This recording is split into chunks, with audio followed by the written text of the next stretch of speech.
regulation in finance. What's special about finance? Finance regulation is not like regulation of physical things. Regulation of electricity, regulation of buildings, regulation of clothes, regulation of chairs, not like physical things. Because finance is all about information, symbols, and expectations, which is very different because these are not material things. And that's a third point I'll come back to in our discussion. Fourth, the rules you write for regulation are highly imperfect. They are imperfect not because those who write the rules don't know what they're doing. They are imperfect because rules have to be written in language. And the meaning of words in language has to be imprecise. It must be imprecise no matter what the language is. That's a fourth point I'm going to come back to you. There's an ambiguity of meaning in all languages which makes all regulations quite imprecise. And of course, the regulators must be subject to legal constraints. They can't do whatever they want. They can only do what is permitted to them under the law. Fifth, the regulatees, when regulators issue regulations, people who are being regulated have a lot of flexibility. They can change the financial transactions, they can change the financial instruments, they can change the contracts, and they can change the form of organizations. And we call that financial engineering, and I'm sure you're all, many of you, if not all of you, are familiar with what financial engineering does. Because financial engineering, we call it innovation, but most of the innovation in finance is about evasion of regulations. So, and you do that by adding contingencies and new dimensions and complexity. That's another point that I'll come back to in more detail. Next, there's difficulty of compiling evidence. When regulations in finance are violated, it is not easy for the regulators to compile evidence which is of sufficient quality so violations can be prosecuted. With the result, at least in the United States, most financial violations force the regulators and prosecutors to negotiate deferred prosecution agreements, which say, okay, I didn't do it, but I won't do it again. What does that mean? Well, if you didn't do it, what do you mean by not doing it again? But that's all they can do. Okay. All right. Next, continuing the overview, these problems of regulating finance are very fundamental problems, the nature of this area, and there are no easy solutions. I'm not going to pretend that here's a formula that regulators can solve these problems. I will talk about some possibilities. There has to be more focus on culture and not just punishment. Perhaps a better balance between three instruments of regulation, which are rules, but rules cannot function alone. Rules combined with social norms and regulatory discretion. Third, development of good norms in society, and I'll talk about a couple of possibilities of that, how one could do that. Fourth, field testing of rules, which is oftentimes not done in most countries. Fifth, introduction of limited regulatory competition, which is anathema to most regulators, but I'll explain in my talk about why regulatory competition makes sense. And next, perhaps some switching of roles between academics and regulators occasionally. And finally, we must recognize the limitations of discretion and social norms and what can be achieved by regulations in finance. So that's the outline of what I'm going to say during next half an hour. I hope I'll have some time for your questions and comments at the end of that. Is that all right? Okay? All right, let's go. So first, the political economy of regulation. It's been pointed out a long time ago that, at least for the last 150 years, that you need to regulate certain economic activities in those fields where there is a potential for market failure, okay? And natural monopolies, public utilities, are typical fields in which regulation has been used, and banking and finance, of course, is one of those fields to which regulation has been proposed as a solution for market failure. Now, some 50 years ago, George Stigler, who was my colleague at University of Chicago many years ago, he proposed a theory of regulatory capture.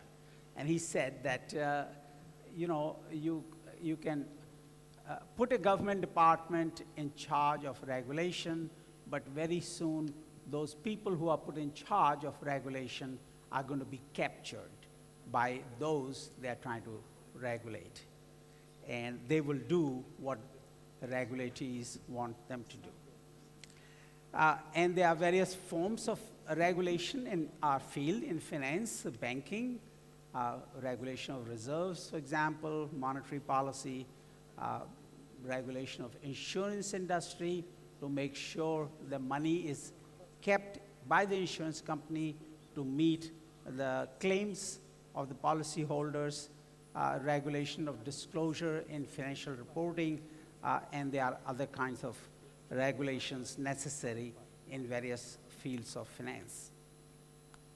Now, the problem of capture that George Stigler pointed out in 1971 is far more severe in the field of finance than in other fields.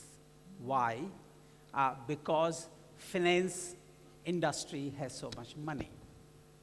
When I looked at the amount of money available, some senior executives of finance industry in the United States earned as compensation more money than was needed to finance an entire cycle of congressional and presidential elections in the United States. One person. One person's compensation was more than the money needed to campaign for all the political candidates in the United States. Okay?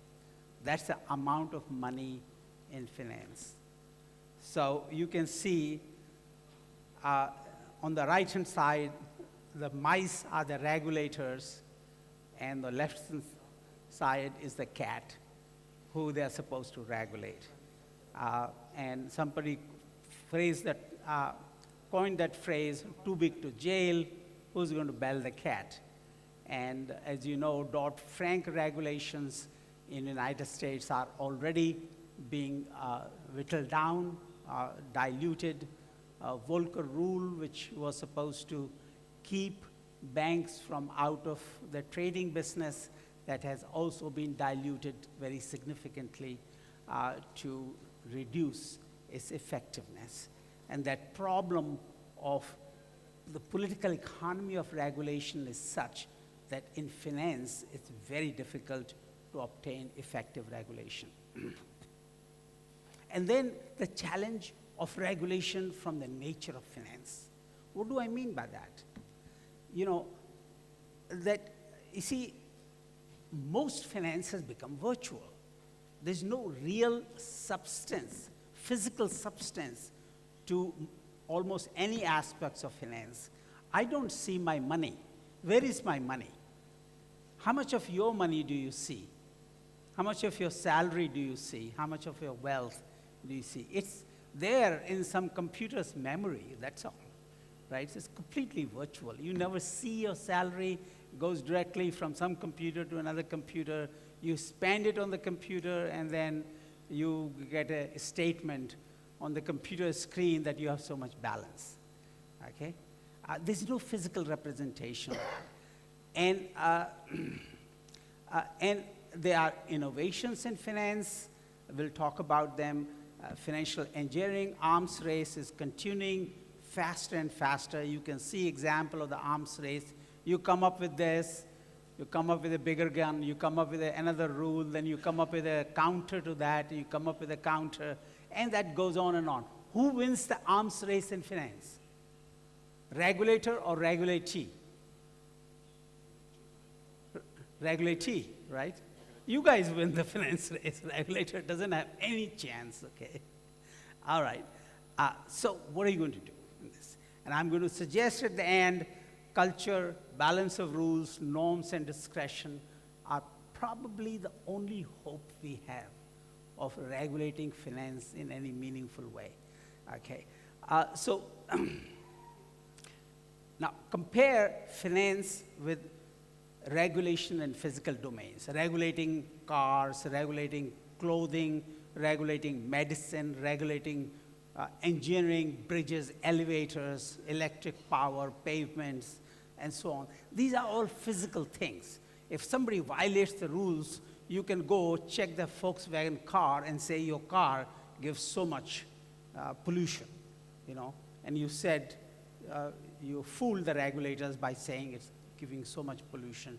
You can nail that down and find people who are violating the regulations guilty and punish them and take corrective action, okay? But if you look at accounting and finance, financial reporting, for example, is all dominated by convention. We call it generally accepted accounting principles, which is essentially a social norm. And as I quoted Gobri earlier, all of finance is essentially a gentleman's agreement. That agreement matters more than what agreement is about. Yesterday, I think there was some discussion about whether markets are efficient or not efficient. I think my friend, Professor Haslam talked about that. So if anybody has any doubts about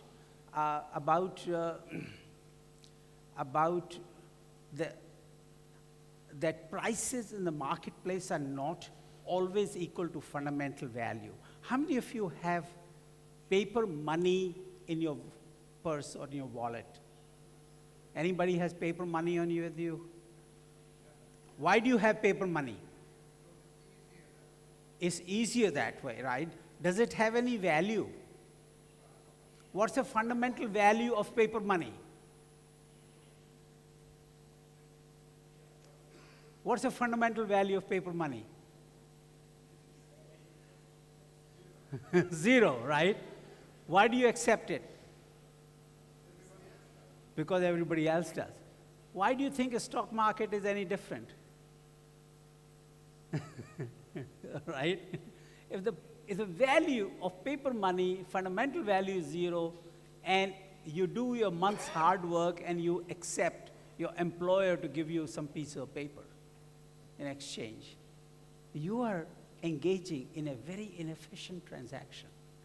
So anybody who claims that markets of prices are equal to fundamental value, okay, ask them, do you have paper money in your wallet? Do you accept paper money? Paper money is the ultimate bubble. Its value derives entirely from the belief that somebody else will accept it from you. Otherwise, it has no value, right? All right, so it's a self-fulfilling nature of the beliefs that leads to this. Why did LIBOR work as long as it worked? It worked because people believe that it worked. The moment people stopped believing it worked, it stopped working, right? Okay, so the foundations of finance are rooted in the shared beliefs and expectations, and therefore, it's a social norm. Now, as I mentioned earlier, finance has become, oh, I have 45 minutes again. Is that right? Okay, great, thank you. No, no, don't change it. All right. So, you take these aspects, all these aspects of finance, and they're manifested in forms of money, transactions, accounting, legal records, trading, and employment. Let's look at their nature, okay? Money. You know, early forms of money were physical, right? Initially, there were pieces of gold or silver and things like that, or bread, or some things that were of value in themselves, okay? But over time, we have moved from money, which has value, fundamental value of its own, to symbolic money, paper money, that example we had, and that's a move towards virtualization. And now we are moving to cryptocurrencies, Bitcoin and so on. I don't know how many of you use that, but that's going to be untraceable. You know, that's another step going into virtual domain. Financial transactions, they used to be, we have moved already to book entry. You don't have stock certificates for the companies in which you have shares. Most of the trading is electronic. Execution of orders and transfers of securities and money is all electronic. And for our day-to-day transactions, we are increasingly using the electronic technologies, ATM, PayPal, Apple Pay, and so on. As far as accounting and legal records go, most of these things have also moved into virtual domain. You don't have physical paper records, or and now people are talking about blockchain technology, which will also be virtual and encrypted. So you don't have access to encryption codes, you won't be able to read them. Trading has all become virtual. I don't need to tell you about that. It used to be a room full of people shouting at each other, and now you don't see those trading floors. You see it's gone virtual.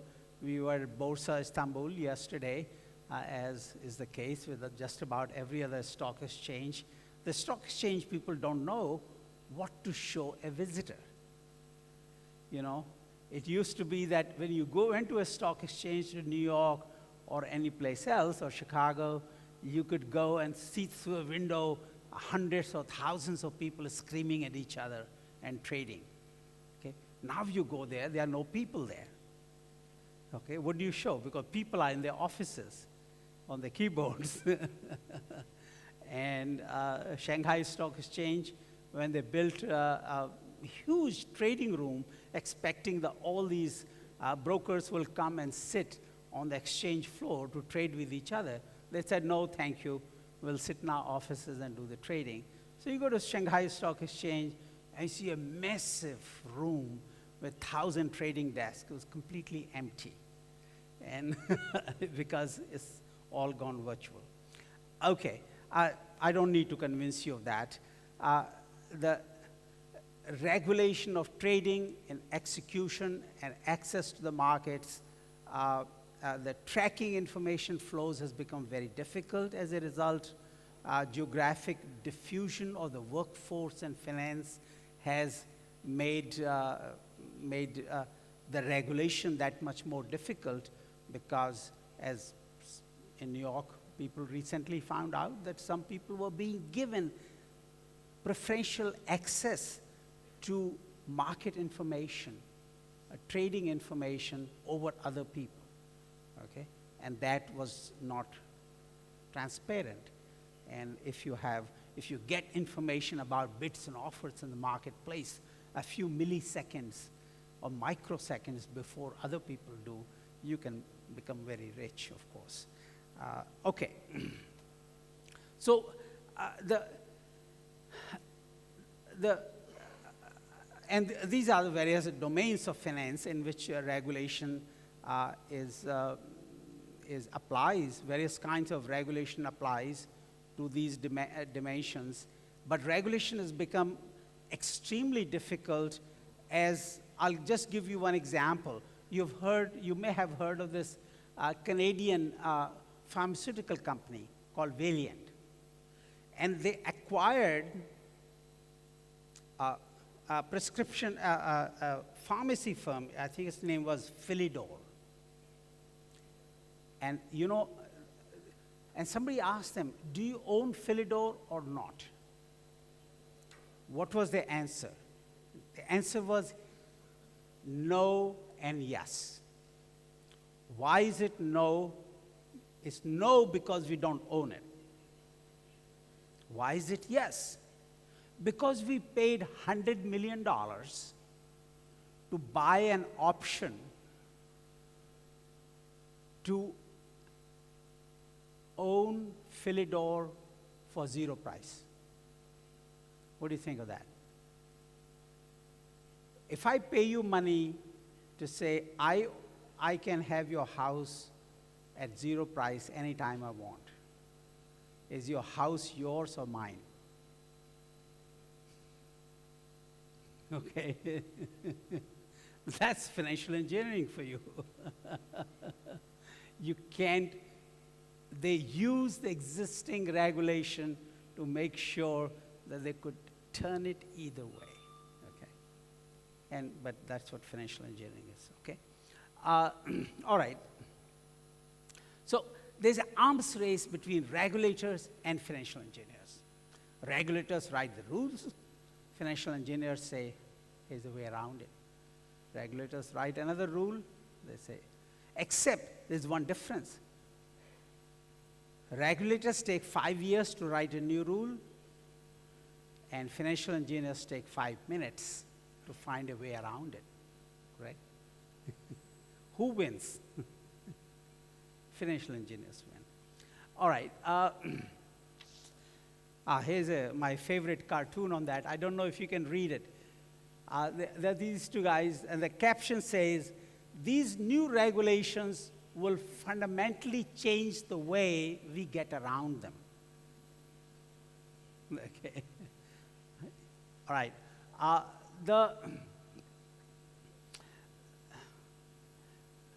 Oh God, I can't read this. Okay. So the regulators devise the new rules, and these guys just get around it. How do they get around it? There are basically 4 fundamental techniques that we use. How much time do I have? Because I can't see that in the, No, but I can't be free completely, because otherwise I'll keep them until dinner time. Huh? Okay, thank you. Okay. All right, so there are 4 fundamental ways that financial engineers get around the rules. One is alteration. What do you mean by alteration? Okay. You take a financial transaction or contract. You say, and here's a regulatory line. There's a regulatory line up there, vertical line. If it's on this side, it is less advantageous to me. If it's on this side, it's much better for me. Okay? Well, I'll move the transaction until I get to the other side. If the moving it is not too costly, okay? If the cost of moving the transaction, that distance, is less than the benefit of moving the transaction, I'm going to move the transaction. I'll give you examples of that. So alteration of the terms of the transaction is number 1 technique that financial engineer uses. This is taken from a paper that Professor Ron Dye of Northwestern University, John Glover of Columbia University, and I wrote a couple of years ago, and in which we proved this theorem that there will always be a band immediately adjacent to the disadvantageous side of the threshold from which banks will prefer to move to the other side. Okay? That's method one. And you can see the evidence of this. You know what this chart is? This is about more than 50,000 companies. The change in their earnings per share from last year to this year. Okay? You take the change of earnings per share from last year to this year and make a chart of those 50,000 observations. What does the chart look like? Here's a chart. What's so special about that little notch there? It looks like a normal distribution, except in one place. Where is that one place? At 0. There are not enough observations which show that the earnings per share went down by 1 penny. And there are too many observations which show earnings per share went up by 1 penny or 2 pennies per share. Otherwise, everything is smooth. Okay. Why do you think that happens? Because the CEO says to the CFO, you know, I don't want to report lower earnings per share. Okay? Here's the evidence. So I just showed you, here's a theory, and here's the evidence from 50,000 firms. Okay. All right, alteration. Second is interpretation. As I said earlier, it's not possible to write perfectly clear rules or complete contracts because there are always going to be contingencies and there's always going to be ambiguity of meaning. You cannot specify what is a shirt. Can you tell me exactly what's a shirt?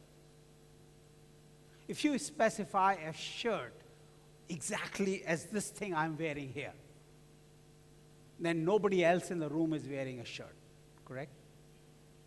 Because your shirt is blue, your shirt is green, your shirt is some red color and all that, right? How do you specify a shirt exactly? You can't. How do you specify, how do the regulators specify a word exactly right? Okay? Because the moment regulator says this is what this word means, then financial engineer will turn it around and say, okay, I'm going to design my transaction so that it's not exactly like that, it's a little bit different.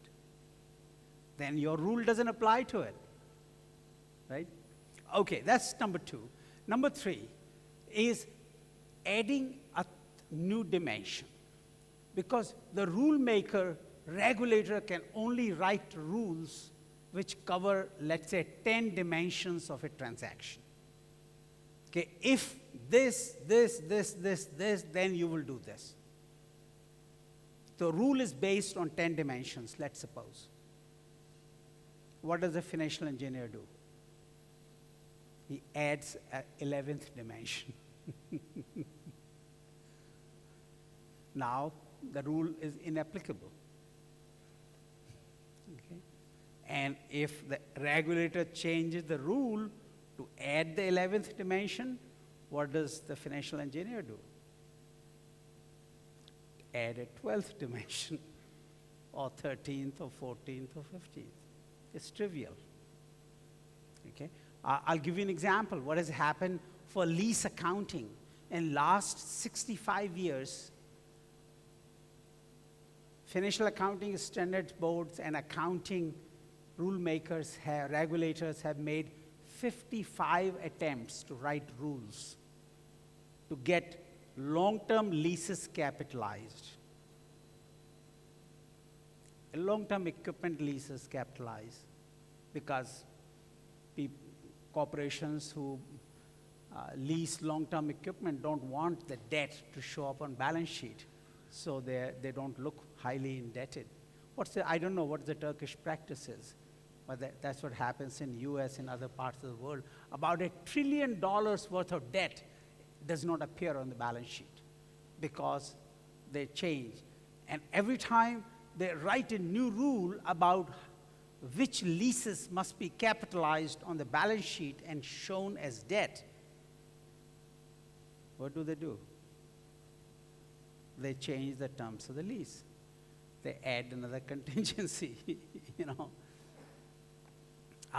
But in any case, okay, and then there's complexity. You add more complexity, so that people cannot understand it. Okay, so in this battle between financial engineering and financial reporting, it's a cat and mouse game. And you know, it's not possible for regulators to win this game by writing rules. I already gave you example of lease reporting. The regulators are at a serious institutional disadvantage here. So,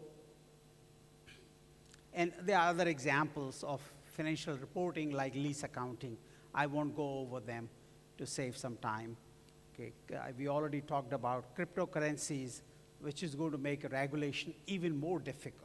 As you know, Bitcoin and other cryptocurrencies are designed specifically to make regulation more difficult.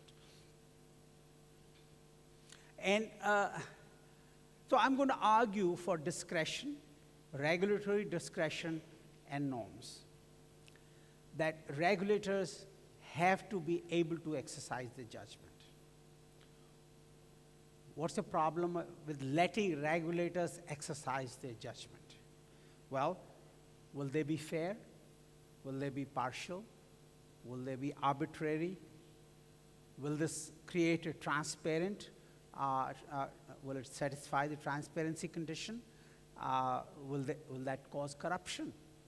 And the regulatory discretion may also be a way of introducing more corruption into the regulatory system. Norms of society, they are not written down any place. They're not codified.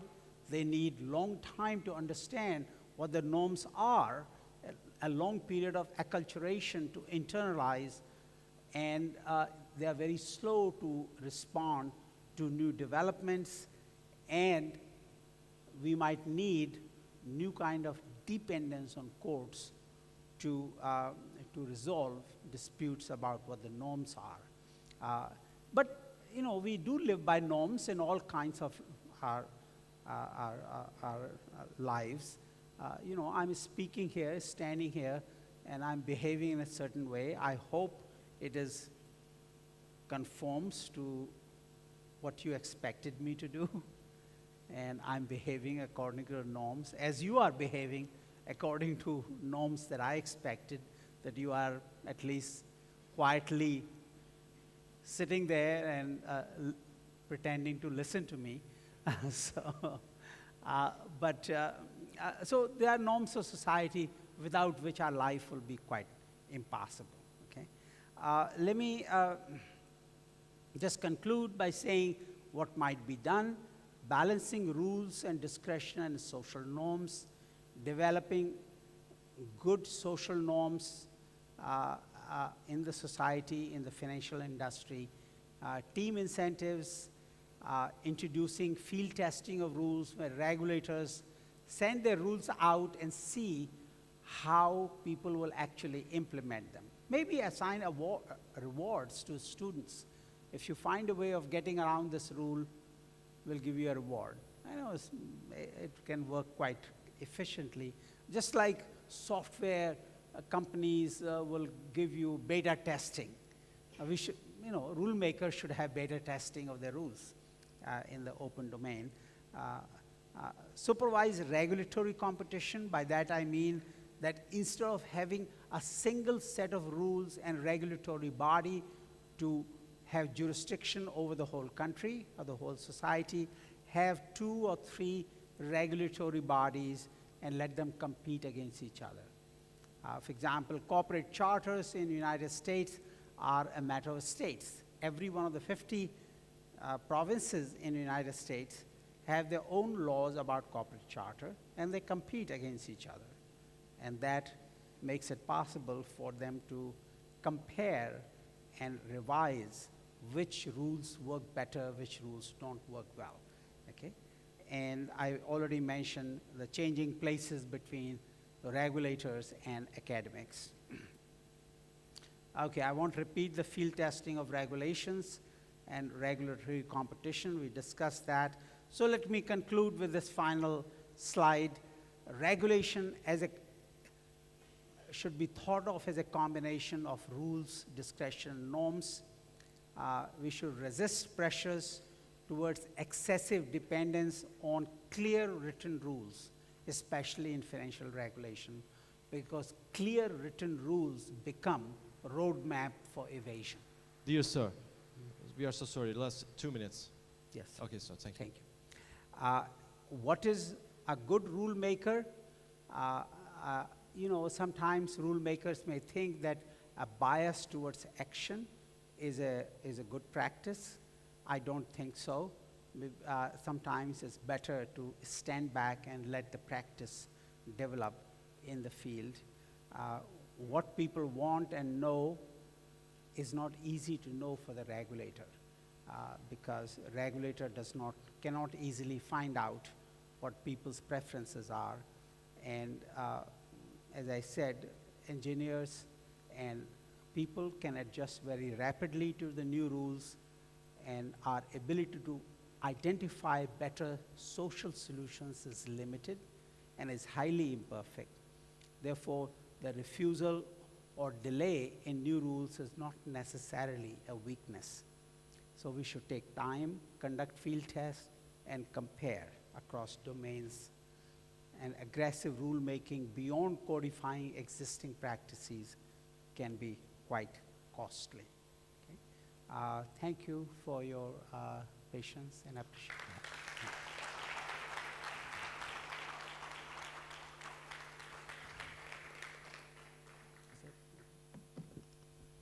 Çok teşekkürler. Thank you very much. Ve kağıdımı almam lazım. Çok özür dilerim. Tamamını söyleyebilmem için. Mersi. Ve plaketini vermek üzere Sayın